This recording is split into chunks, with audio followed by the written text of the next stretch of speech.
Olá, eu sou Viviane Terrenta, sou bailarina e professora de dança. O que significa que desde a hora que eu acordo até o fim do meu dia, eu me ocupo da dança. Eu vivo e danço há 30 anos, aqui no norte do Paraná, entre Ibiporã e Londrina. Eu poderia dizer, de modo poético, que a dança é o ar que eu respiro, e com certeza não seria mentira. Mas a dança é o meu sustento, é com as cenas de dança, é com as aulas que eu garanto a minha prestação da casa, a comida na mesa e os cuidados com os meus dois filhos, o Lourenço e o Benício. E essa história se completa porque eu sou casada também com um bailarino. Nós nos conhecemos no Balé de Londrina e nós formamos a nossa família. Então, antes e depois da pandemia, a minha vida foi, e será com a arte da dança. Eu iniciei meus estudos em dança com 10 anos no CEMIC, Centro Educacional do Menor Integrado à Comunidade. E eu dei continuidade à minha formação na Fundação Cultural de Ibiporã, onde eu fui apresentada para outras modalidades, o balé clássico, o jazz, a dança moderna, contemporâneo e butô. Eu também tive a oportunidade de começar a dar aulas, como estagiária, dos 13 aos 19 anos, na própria Fundação Cultural. E com isso nós também dávamos em projetos descentralizados de cultura na cidade, onde eu podia ensinar um pouco do que eu estava aprendendo naquele momento. Aos 20 anos, eu fui aprovada numa audição aqui do Balé de Londrina, onde foram 43 candidatos do Brasil todo, e tinham somente 3 vagas, e uma dessas vagas eu ocupei. Então, a bailarina que saiu da periferia, a bailarina que saiu do projeto social, ela conseguiu o DRT, ela conseguiu entrar numa companhia profissional, e ela teve a oportunidade de conhecer vários lugares e viajar pelo mundo. Paralelo aos palcos e ao ensaio, eu também me envolvi com projetos aqui em Londrina, projetos sociais. 2003 e 2004, quando eu coreografei para o projeto Faces de Londrina. Academicamente, eu concluí o curso superior de informática empresarial e depois pela UEPG, e depois eu tive a oportunidade de fazer uma pós-graduação em dança educacional pela Sensupeg, que foi em 2018 e 2019. Desde 2001, eu atuo no Balé de Londrina aqui como profissional da companhia, e eu também sou professora e coreógrafa da Escola de Dança PGD, desde 2003. Passando em 2009 a dirigir a escola, então, onde eu tenho atuado na direção artística, tenho produzido os eventos culturais da minha escola. A partir da base construída na Fundação Cultural de Ibiporã e do aprimoramento conquistado na CIA do Balé de Londrina, como todos os artistas do interior, coube a mim investigar, junto aos artistas e pesquisadores, caminhos possíveis de desenvolvimento, Importantes informações foram sempre trazidas pelo festival aqui da cidade, pelo Festival de Dança de Londrina. E eu vou citar para vocês alguns cursos que eu fiz pelo Festival de Dança, Eu pude fazer a oficina de dança contemporânea da Holly Cravel, em 2003. Fiz um workshop de dança contemporânea com a Nina Dipley, em Paris, em 2012, com uma viagem que nós fizemos com o Balé de Londrina. Fiz a oficina de dança com a Ciatula Luminos, da Alemanha, em abril de 2014, também pelo Festival de Dança. Eu fiz um workshop da CIA Maria Kong, Criação em Movimento, com a coordenação da Luciana Fontanelli, de Tel Aviv, aqui também em 2016. E fiz uma oficina, a Música do Corpo, com Jean-Jacques Lemaitre, do Teatro du Soleil, da França, em maio de 2013. Vale lembrar que tanto questões estéticas e técnicas, quanto questões pedagógicas, eu pude aprimorar ainda mais com o curso de pós-graduação que eu fiz em dança e educação. A dança, por ser uma arte coletiva, fez com que os nossos parceiros, os que estão com a gente no dia a dia, sejam nossa maior inspiração. Brotam as melhores nuances e nossos trabalhos artísticos. A arte de outros coletivos e outros artistas, também individuais, sempre nos alimentam, né? Alimentam nós como artistas. E não apenas na linguagem da dança, mas também de outras artes que nos inspiram. Em 2001, nós fizemos um espetáculo que o Pollock foi a nossa grande inspiração, assim, o artista para fazer o espetáculo. Como referência acadêmica, eu tenho presentes os estudiosos Isabel Marques, um grande amigo e professor universitário, Agnaldo de Souza, e também o Gessé Cruz, que trazem ideias acessíveis para o que eu trabalho, né, na escola que eu trabalho. Uma das inspirações artísticas, né, na dança, como bailarina, é Martha Graham, que ressalta as mulheres da dança moderna do século XX, a plasticidade das obras da Pina Bausch, que tive a oportunidade de ir para São Paulo assistir alguns espetáculos também, o que agrega muito para mim como pedagoga de dança, como professora de dança, e os espetáculos da Companhia Batsheva, de Israel, os trabalhos e metodologia dessa israelense que tem bailarinos brasileiros, né, inclusive um amigo meu, onde a gente pode manter diálogos sobre o que é a nossa arte. E como não poderia faltar, desde muito nova, eu tenho uma grande bailarina que me inspira, que é a Sônia Seco, que desde muito nova eu assisto os espetáculos do Balé de Londrina, então eu sempre assisti os espetáculos aqui. E ela é uma grande fonte inspiradora para mim. Eu a vi dançando, eu vi quanto ela tinha de energia, e isso para mim é muito gratificante, ter uma pessoa por perto. Ela também já me deu aula, e ela me marcou profundamente. Agora eu vou listar aqui para vocês alguns trabalhos que aconteceram durante minha trajetória. Como coordenadora de dança da Escola de Dança PGD, eu conduzi o processo de construção coletiva com os meus alunos. Eu sempre faço isso em cada espetáculo, e a nossa pedagogia lança as ideias, né, para o grupo de estudantes e crianças, e nós vamos assimilando os diversos desejos em busca de contemplar de todos os anos os espetáculos daquele ano. Nós vamos conversando e dialogando para ver qual será o espetáculo de cada ano. Em 2019, nós fizemos A Bela Adormecida. Em 2018, nós fizemos um Conto de Natal. Em 2017, nós fizemos o Circo dos Sonhos. Em 2015, nós fizemos A Casa de Brinquedos. Em 2014, fizemos Quixotinho. Em 2013, O Amor Não Quer Feio. No primeiro ano de pandemia, nós fizemos o vídeo Esperançar, porque nós acreditamos que era possível finalizar com algo, né? Nós fizemos aulas durante o ano e nós queríamos fazer o vídeo para a finalização daquele ano.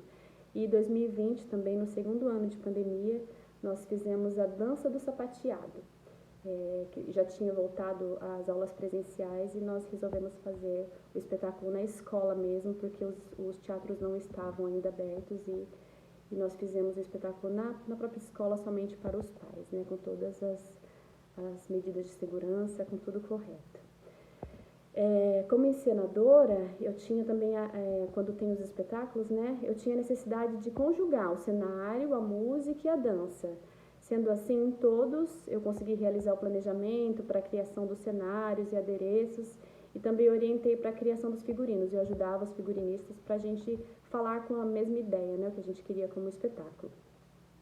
Como produtora, eu sempre pensei em organizar, né, sempre tive que organizar o transporte de todo o material, e conduzia a coordenação do teatro em etapas. A primeira etapa era coordenar os técnicos, né, para direção de luz e cenário. A segunda etapa, coordenar os ensaios e a passagem dos alunos, né, nas coreografias, em cenas. A terceira etapa era coordenar o espetáculo, né, em si, e as apresentações públicas fora do teatro. E, claro, a quarta etapa também era a pós-produção, que é finalizar o uso do espaço e fechar as relações dos trabalhos com os estudantes, que todo ano a gente fechava um espetáculo já com a perspectiva para o que vinha para o ano seguinte, a conversa de como será o próximo ano. Então a gente sempre fechava o espetáculo já com a arte coletiva de conversar a respeito do próximo, o que seria o próximo espetáculo do ano seguinte. O início da pandemia, né, 2019. Na companhia de dança, no Balé de Londrina, além das aulas, né, precisei fazer aula em casa, na minha pia, na minha sala, com os meus filhos em volta, e as composições que nós tivemos, né, nós desenvolvemos conjuntamente, o grupo, algumas peças em vídeo que estão na internet, né, experimentando e criando nas nossas casas, e depois a gente compartilhava com os outros bailarinos.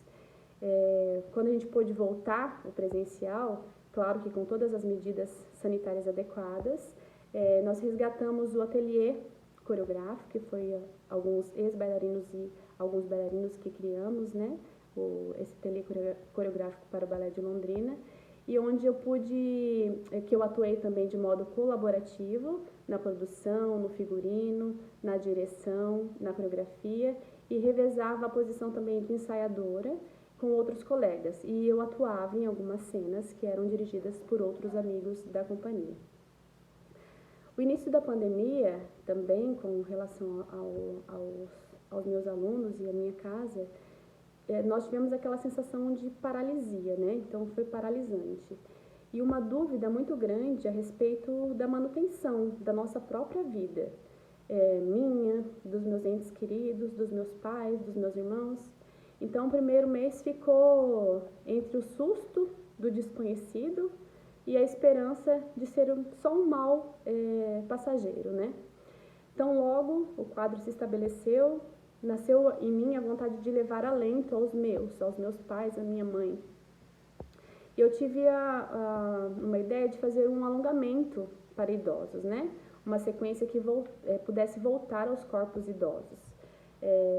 Eu estudava junto com a minha mãe, pela internet, pelo WhatsApp, e a gente conseguia juntas restabelecer uma ideia, eu fazia, ela copiava, então, como a gente não podia se visitar, era dessa forma que a gente matava a saudade.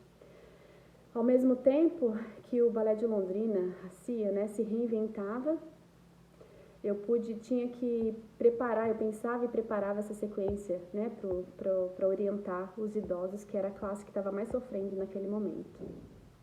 A maioria eram pais e mães de amigos, né, de artistas locais, e as sequências de alongamento que foram feitas para eles foram gravadas para facilitar, né, para que eles pudessem fazer no tempo que eles conseguissem, uma vez por semana, 2 vezes por semana, então cada um fazia no seu tempo. Mas eu fiz isso com muito carinho para que pudesse chegar para eles esse alento, né?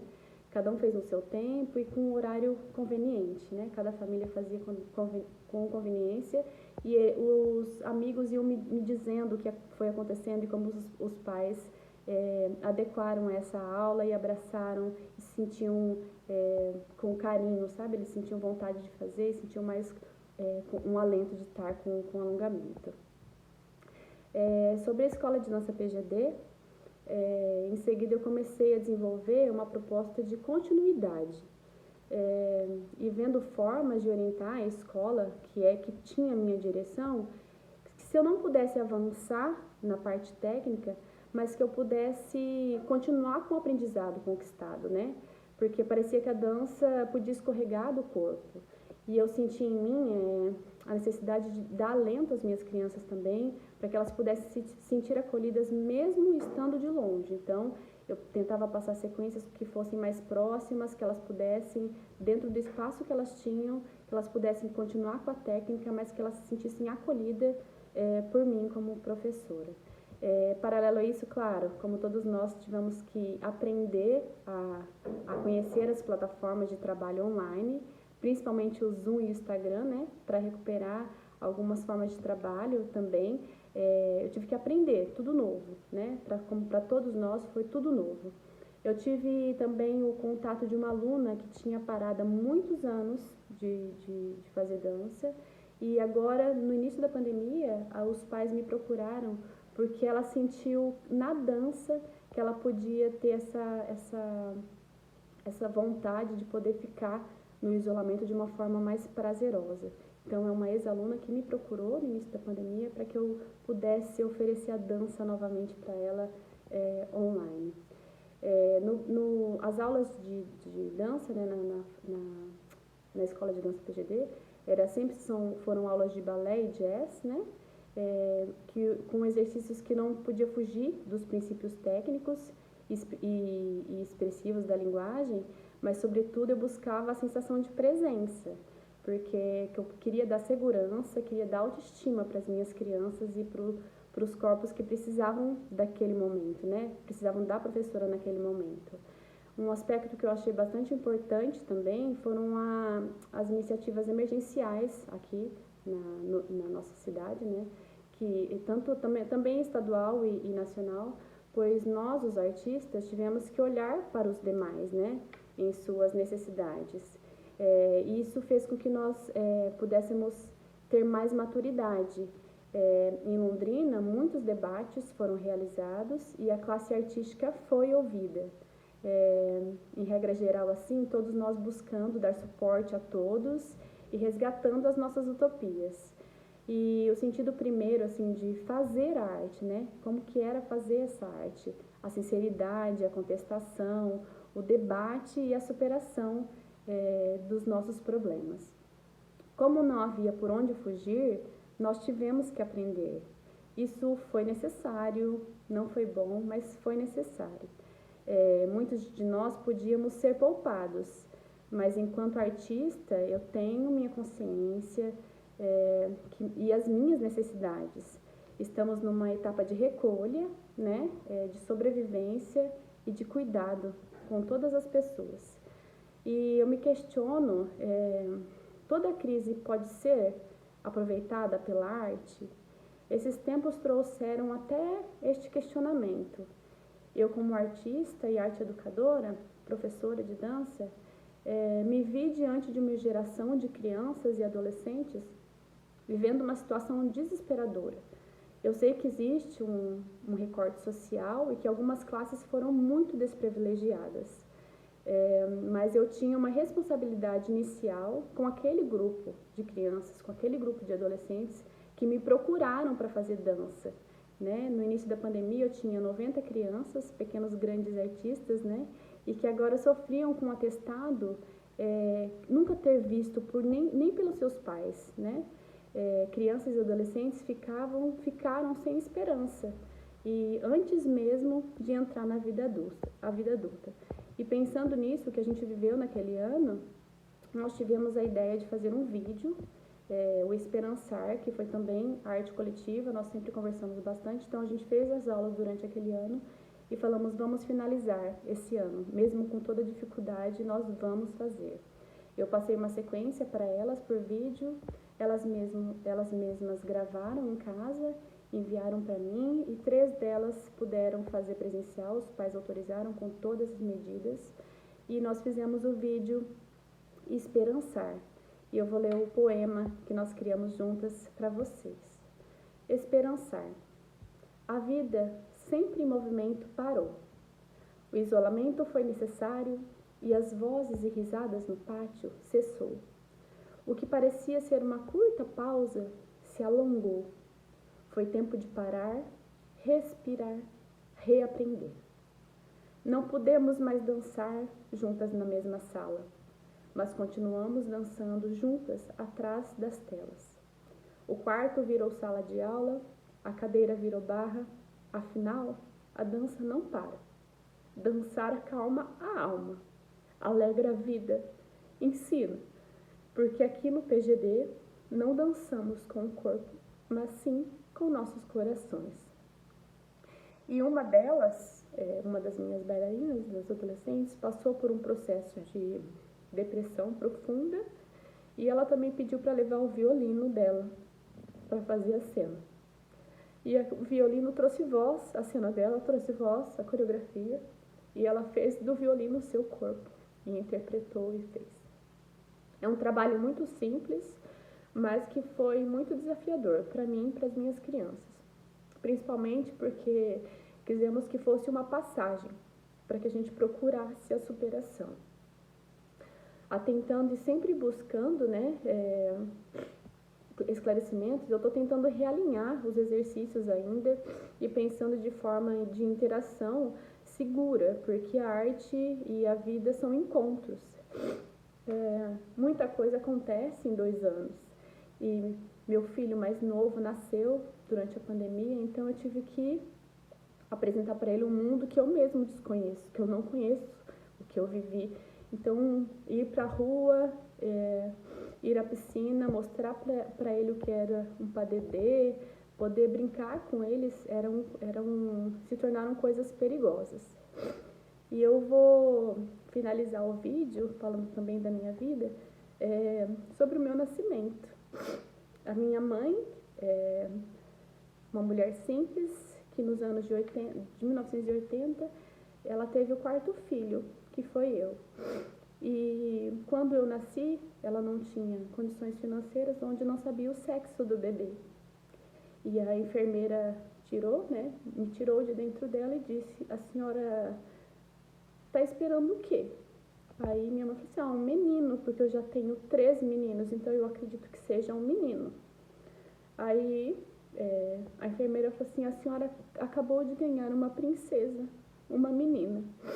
Minha mãe virou para a enfermeira e disse: a minha filha vai ser bailarina. Então, eu acredito que sim, ela profetizou, e aqui estou para falar dessas vivências com vocês e um pouquinho da minha arte, da minha dança.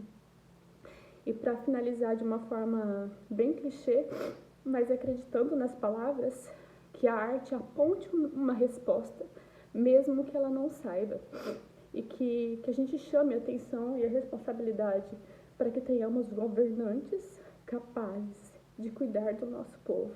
Muito obrigada.